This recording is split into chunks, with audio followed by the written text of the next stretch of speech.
할렐루야. 거룩한 주일을 맞이해서 주님 앞에 나와 기쁨과 감사함으로 예배하는 여러분 주님의 이름으로 축복합니다. 여러분 지난 한 주간 하나님의 도우심을 받으며 사셨습니까? 예, 아멘. 예. 근데 뒷분은 아멘 하는 분들이 좀 있는 것 같아요. 여러분 살아가면서 우리가 힘들고 어려울 때에 이런 푸념을 하는 경우들이 있습니다. 나는 왜 아무리 노력해도 인생이 잘 풀리지 않는 거야? 나는 왜 항상 문제에 시달리고 마음에 평안이 없을까? 그런 말과 불만을 말할 때가 여러분 있지 않으셨습니까? 이 시간 우리에게 주시는 성경 말씀에 나오는 이스라엘 백성도 그와 같은 푸념을 할 수 있는 상황에 놓여 있었던 것입니다. 늙고 무능한 엘리 제사장과 그의 아들 옴니와 비느하스로 말미암아 나라가 타락할 대로 타락하였고 블레셋과의 전쟁에 패하여 하나님의 계명이 기록된 돌비가 담겨져 있는 언약궤까지 블레셋에게 빼앗기는 불행을 당하게 되었습니다. 그리고 블레셋 족속들은 기회만 있으면 쳐들어와서 이스라엘 백성들을 괴롭혔습니다. 그런데 하나님의 백성에게서 소중한 언약궤를 빼앗아간 블레셋은 그로 인해서 어떻게 되었을까요? 하나님의 궤를 그들의 신인 다곤 신전에 두었는데 이튿날 그 신전에 가보니 다곤 신상이 궤 앞에 엎드러져 얼굴이 땅에 떨어지고 머리와 두 손목은 잘려 있었던 것입니다. 또 그 지역에 독한 질병이 퍼져나가서 많은 이들이 해함을 당하였고 그로 인해서 언약궤를 옮기니까 그 옮긴 곳까지도 질병이 퍼져나가서 옮기는 곳곳마다 환난을 겪게 되었습니다. 결국 블레셋이 빼앗아간 그 언약궤를 다시 이스라엘로 돌려보내지 않을 수가 없었습니다. 그것이 사무엘상 5장 6절의 내용입니다.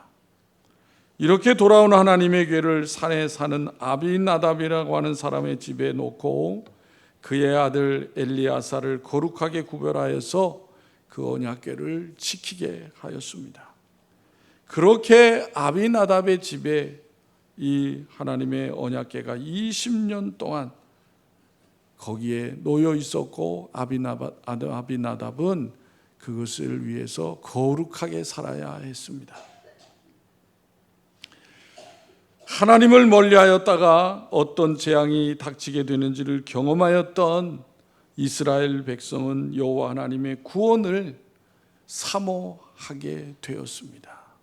그 이유는 20년 동안 블레셋 족속들로 인해서 고통을 당했기 때문이에요. 이때에 사무엘이 등장하게 됩니다.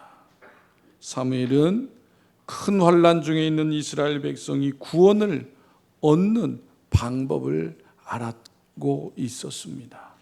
그래서 사무엘은 먼저 모든 백성들을 미스바에 모이게 하였습니다. 그리고는 그 모인 백성들에게 합심으로 하나님께 기도하게 하였습니다. 사무엘은 이스라엘 백성이 바알과 아스다로스를 섬긴 것을 회개하고 우상들을 제거하고 오직 여호와 하나님만을 섬길 것을 촉구하였던 것입니다. 그런 가운데에 6절을 보면은 물을 길어서 이스라엘 백성들이 그 물을 여호와 앞에 부었다고 말씀하고 있어요. 여기에는 두 가지 중요한 상징적인 의미가 담겨 있습니다. 먼저 물을 붓는 행위는 이스라엘 백성들의 마음을 하나님 앞에 다 쏟아냄을 상징하는 것입니다. 물은 쏟아질 때에 한꺼번에 다 쏟아지게 됩니다. 따라서 하나님 앞에 물을 다 쏟는 행위는 자신들의 죄와 자신들의 슬픔과 자신들의 문제를 사소한 것 하나라도 남김없이 하나님 앞에 쏟는 것을 상징하는 거예요. 이스라엘 백성들은 그러한 마음으로, 그러한 자세로 하나님 앞에 나아왔다라는 것입니다. 그리고 이렇게 모든 것을 하나님께 쏟아 놓았기에 하나님께서도 그러한 그들의 회개를 들으시고 그들의 문제도 해결해 주시게 되는 것을 볼 수가 있습니다. 다음으로 물을 쏟는다는 것은, 쏟아낸다는 것은 결단과 헌신을 상징하는 겁니다. 여러분, 다른 것들은 쏟아져도 주워 담을 수가 있습니다. 돈도 쏟아지지만 쏟아진 것을 다시 담을 수가 있습니다. 곡식도 그릇에서 쏟아지게 될 때에 주워 담을 수가 있습니다. 그런데 물은 주워 담을 수가 없는 거예요. 따라서 하나님 앞에 물을 붓는 행위는 헌신과 결단의 의미가 있는 것입니다. 즉, 더 이상 다른 대상을 찾지 아니하고 오직 하나님만을 섬기고 의지하겠다는 의미가 담겨 있는 것입니다. 이것은 이스라엘 백성에게 반드시 필요한 행위였고 의미 있는 행위였습니다. 왜냐하면 당시 이스라엘 백성들은 하나님만을 섬긴 것이 아니었기 때문에 그래요. 그들은 바알과 아세라, 아스다솥을 섬겼습니다. 그것만이 아니라 우상이라고 하는 우상들을 각양 종류대로 다 섬겼습니다. 심지어는 있는 우상들은 다 섬기는 사람도 있었습니다.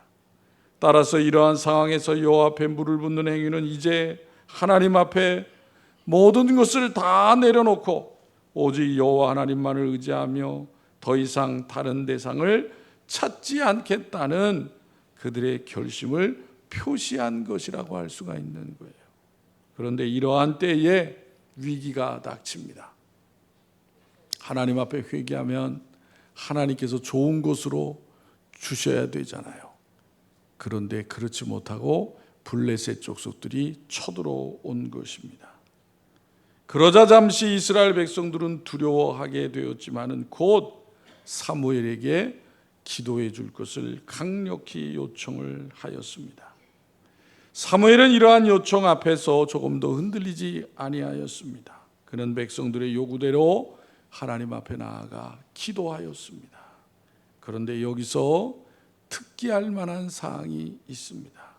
그것은 사무엘이 하나님께 기도드리기 전에 먼저 번제를 드렸다는 거예요.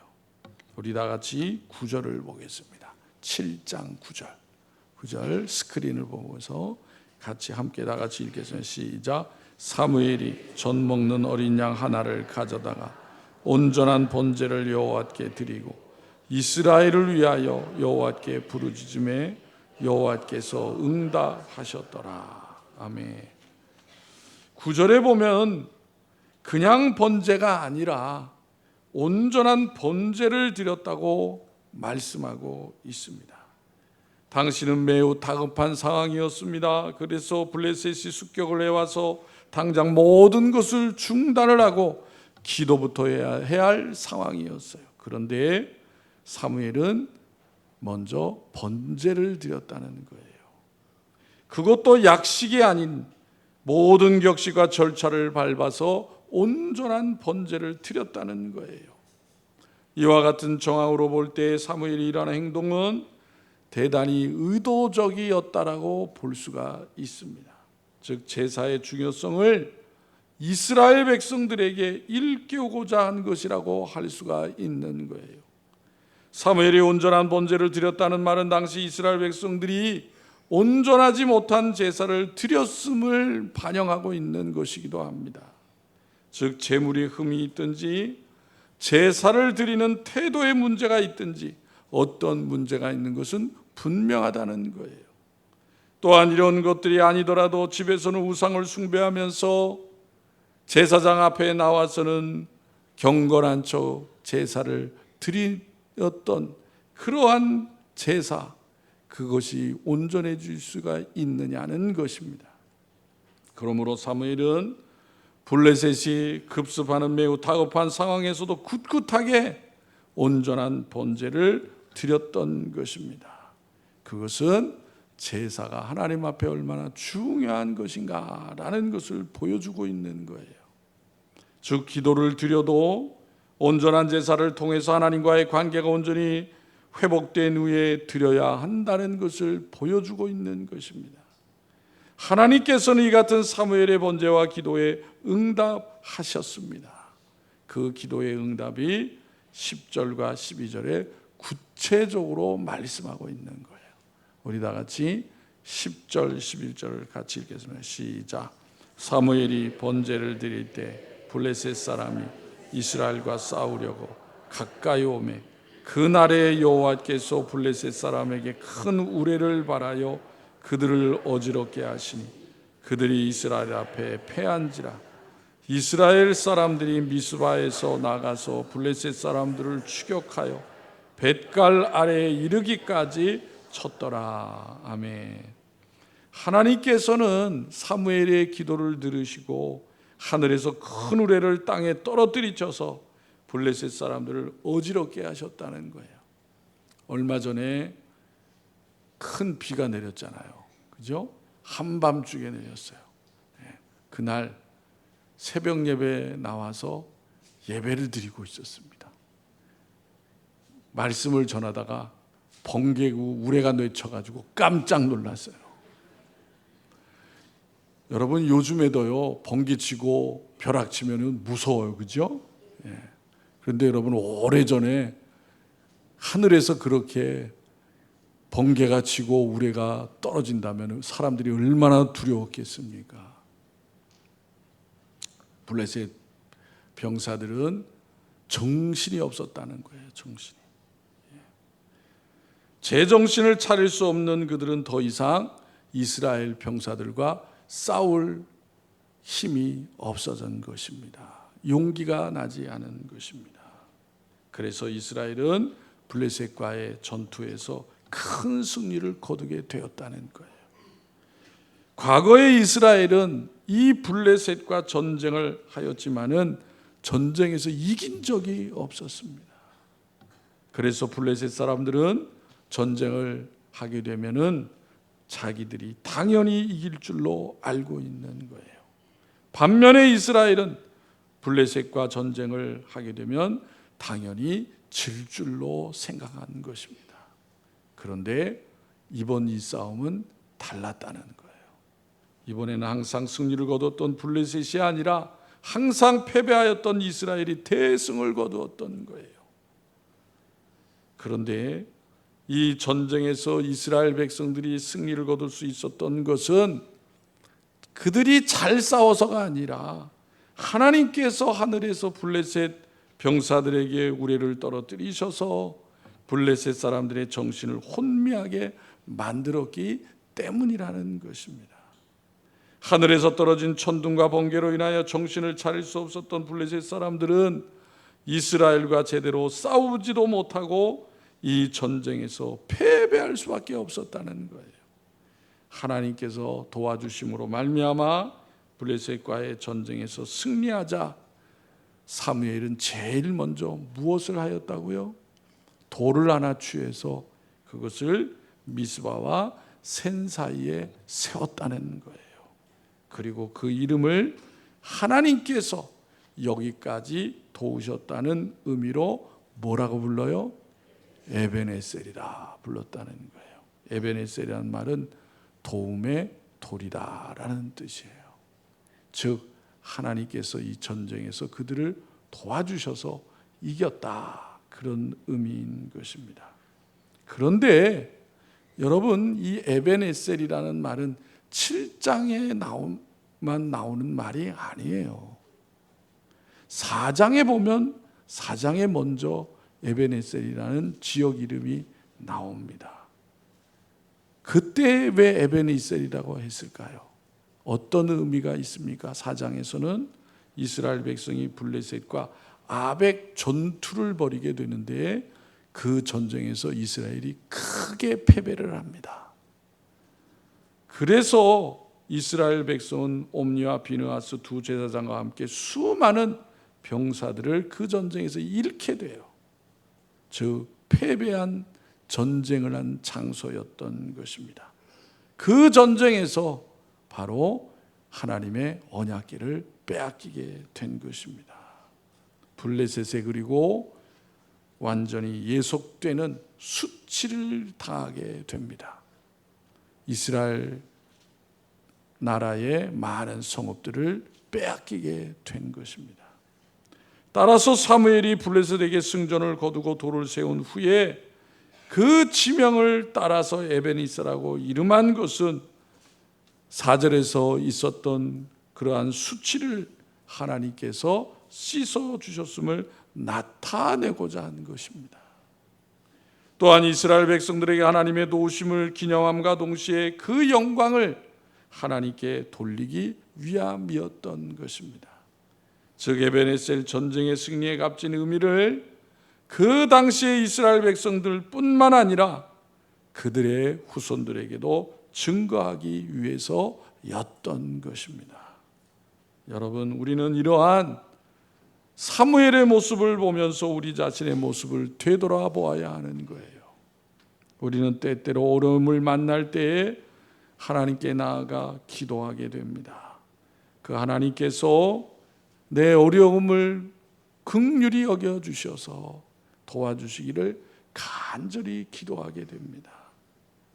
그와 동시에 이 어려움을 이겨내게 하시면 하나님을 위해서 내가 더욱더 헌신하고 자신의 생을 통해서 하나님 앞에 잘 순종하겠다고 약속도 하게 돼요. 그런데 막상 자신에게 닥친 위기가 지나가고 나면 하나님께서 자신에게 베풀어 주신 은혜는 물론 자신이 하나님 앞에 진지하게 소원한 내용까지 다 잊어버리는 경우가 많다는 거예요.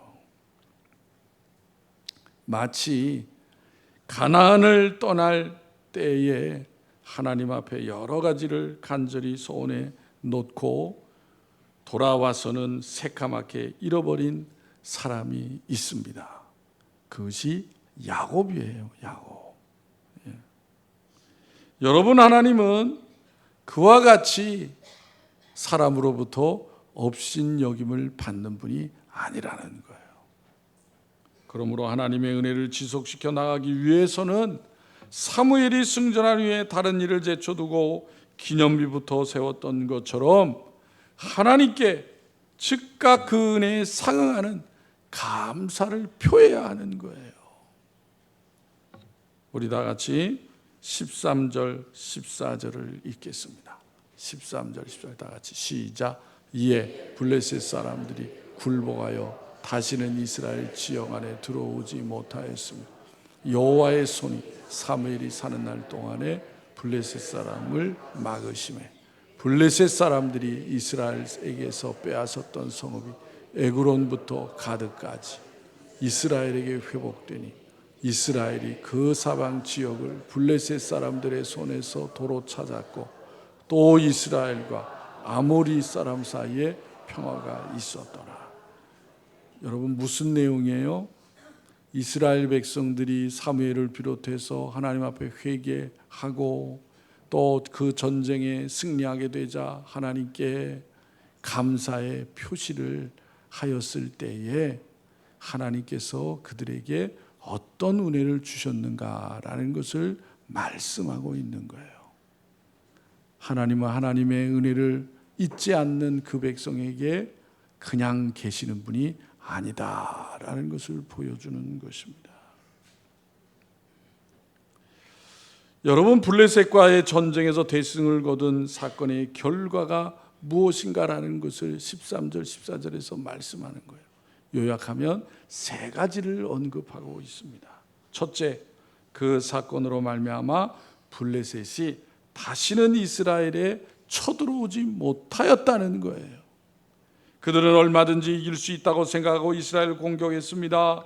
그런데 하나님께서 이스라엘 편에 서서 그들의 공격을 막으시게 되니까 힘도 제대로 한번 써보지 못하고 이스라엘과 전쟁에서 패배를 하고 말았습니다.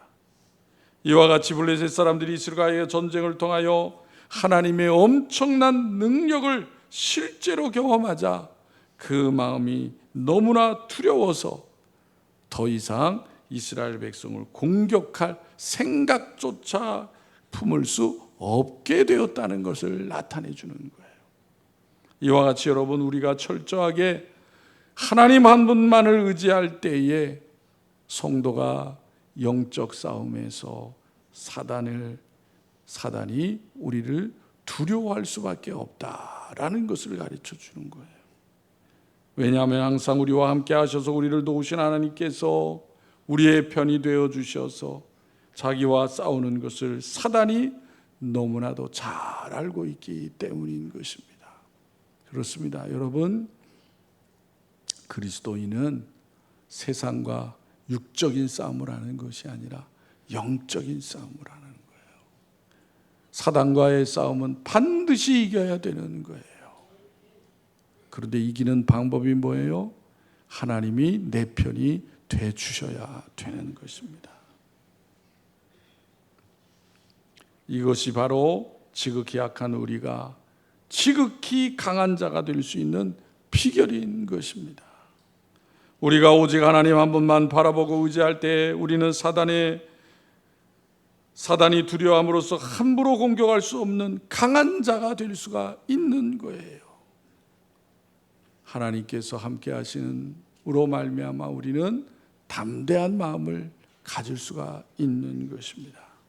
두 번째로, 하나님의 도우심을 힘입고 있고 블레셋과의 전쟁에서 이김으로 이스라엘은 예전에 블레셋에게 빼앗겼던 모든 성읍들을 다 되찾았던 거예요. 하나님께서 지극히 약하고 무능한 우리를 도와주실 때에 이런 일이 일어나게 된다는 것을 가르쳐 주는 것입니다. 그럴 때 우리가 사단에게 빼앗겼던 모든 것들을 다 회복할 수가 있는 것입니다.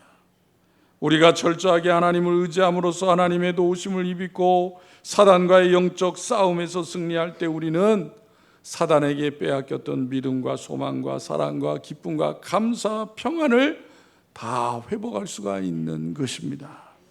세 번째로, 우리가 철저하게 하나님만 의지함으로 사단과의 영적 전쟁에서 승리를 거둘 때에 우리에게 무엇을 주시는다는 거예요?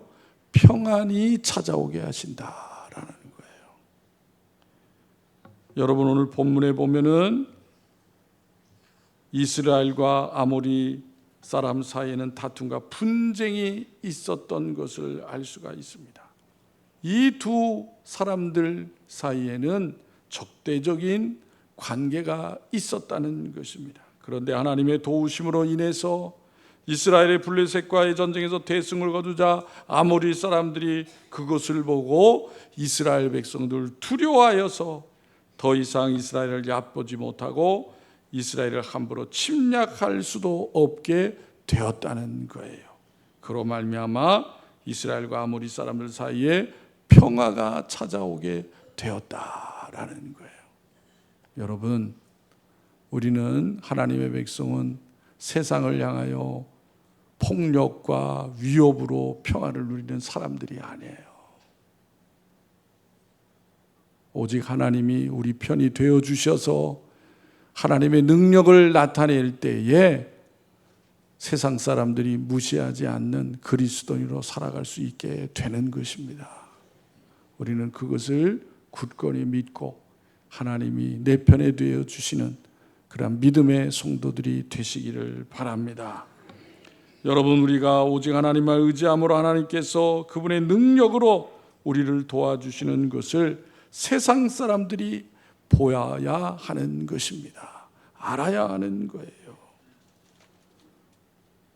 그리고 더 나아가서 우리의 믿음의 삶을 아름답게 이루어감을 통하여 그것을 본 많은 세상의 영혼들이 주님 앞에 돌아오는 구원의 역사도 있어야 되는 것입니다. 우리 다 같이 17절을 보겠습니다. 17절, 마지막 17절. 다 같이 읽겠습니다. 시작. 라마로 돌아왔으니 이는 거기에 자기 집이 있음이로라. 거기서도 이스라엘을 다스렸으며 또 거기에 여호와를 위하여 제단을 쌓았더라. 아멘. 사무엘은 그가 하나님의 부름을 받고 그 사명을 다하는 날까지 하나님께 단을 쌓는 삶을 살았다는 거예요. 그런데 사무엘뿐만 아니라 우리가 구약 성경에 많이 나오는 사람들, 즉 아브라함과 이삭과 야곱도 그렇게 했다는 것입니다. 그들은 어디를 가나 하나님께 제단을 쌓았습니다. 즉 그들은 어디를 가든지 그곳에서 하나님께 제단을 쌓는 삶을 살았다는 것입니다. 여러분, 여기서 단을 쌓았다는 것은 뭘 의미합니까? 오늘날에 예배를 의미하는 거예요. 여러분, 우리는 사무엘처럼 어디를 가든지 무엇을 하든지 하나님께 예배를 드리는 삶이 중심이 되어야 한다는 것을 가르쳐 주시는 거예요. 그럴 때에 하나님께서 우리의 마음을 받으시고 우리의 삶을 받으시고 우리와 함께 하셔서 우리를 도우시고 우리를 귀하게 붙드시고 하나님의 자녀로 일꾼으로 사용하여 주시게 되는 것입니다. 그러므로 어디서든지 하나님을 찾고 하나님께 기도하고 예배하는 성도들이 되시기를 바랍니다. 예배를 통하여 하나님의 은혜와 하나님의 역사하심이 어떤 것인지를 잘 기억하시고 성경에서만 있는 일이 아니라 과거의 일이 아니라 오늘날 현재에서도 하나님은 그 같은 일을 능히 행하실 분이라고 하는 것을 확실히 믿는 성도들이 되시기를 바랍니다. 그 은혜를 통해서 또한 세상 가운데 안 믿는 사람들에게 증거가 되어지고 우리 후손들에게도 그 같은 사실을 잘 증거하고 전수하여서 하나님 앞에 그 신앙을 고백을 하고 그 하나님을 찬양하는 성도들과 가정과 자손들이 되시기를 주님의 이름으로 축원합니다. 기도드리겠습니다. 사랑과 은혜가 풍성하신 아버지 하나님, 혼란한 세상 가운데에 저희들을 사랑하여 주셔서 하나님의 자녀로 삼아 주신 것을 감사합니다. 또한 무엇보다도 광복 80주년을 맞이하게 해주시고 다시 한번 이 땅 이 백성에게 과거에 하나님께서 베푸셨던 은혜를 다시 기억하게 하시니 감사합니다. 이 백성이 우상 숭배와 죄악 가운데 허덕일 때에 선교사를 통하여 복음이 증거되게 하여 주옵시고 고통받는 백성을 불쌍히 여겨주셔서 외세의 억압으로부터 이 나라를 해방시켜 주시고 또한 지금까지 자그마한 나라이지만 하나님의 은혜로 말미암아 유래를 찾아볼 수 없는 많은 복과 은혜를 주신 것을 감사합니다. 아버지 하나님, 이 같은 나라가 많은 어려움들을 여전히 겪고 있습니다. 하나님, 무엇보다도 이 나라 이 백성이 특별히 위정자들이 하나님을 찾게 하여 주시옵소서. 하나님의 은혜를 의지하게 하여 주옵소서. 그래서 아버지 하나님, 이 나라가 다시 하나님 앞에 바로 서게 하여 주시옵시고 하나님 앞에 잘 쓰임을 받는 이 나라 이 백성 되어지게 하여 주옵소서. 무엇보다도 믿음의 자녀들이 각 처소에서 맡겨진 일터에서 본분을 다하게 하여 주셔서 주님의 말씀과 같이 빛과 소금 된 역할을 잘 감당하게 해 주셔서 하나님의 살아 역사하심을 증거하는 성도들의 삶이 되어지게 하여 주시옵소서. 오늘 우리도 이스라엘 백성들처럼 하나님보다 앞세웠던 모든 것들을 내버리게 하여 주옵시고 오직 하나님과만 동행하는 믿음의 삶을 날마다 굳건히 세워나가게 하여 주시기를 원합니다. 우리의 삶이 힘들고 전쟁 같을 때의 기도와 예배로 주님께 나아가게 하시고 에베네셀의 하나님을 경험하는 삶이 되어지게 하여 주옵소서. 하나님 아버지, 성도들의 가정과 자녀와 일터와 특별히 주님께 세우신 교회 그 모든 곳에 에베네셀의 돌을 세우게 하여 주시어서 하나님께서 여기까지 도우셨고 앞으로도 도우실 것을 확신하는 믿음의 성도들이 다 되어지게 하여 주옵소서. 특별히 연약한 가운데 있는 많은 성도들 하나님 낙심하지 않도록 은혜를 베풀어 주시기를 원합니다. 하나님의 권능의 손길을 어루만져 주시어서 건강회복하여 하나님 앞에 더 귀하게 쓰임을 받는 삶이 되어지게 하여 주시옵소서.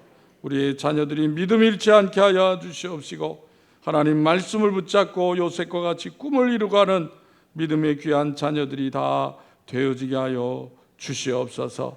주님의 피값사하신 교회가 흔들림 없게 하여 주옵시고 세상에 어떠할지라도 오직 진리의 말씀만을 바르게 증거케 하여 주시어서 듣는 이들이 깨닫고 주님 앞에 돌아와 열매 맺는 역사가 있게 하여 주시옵소서.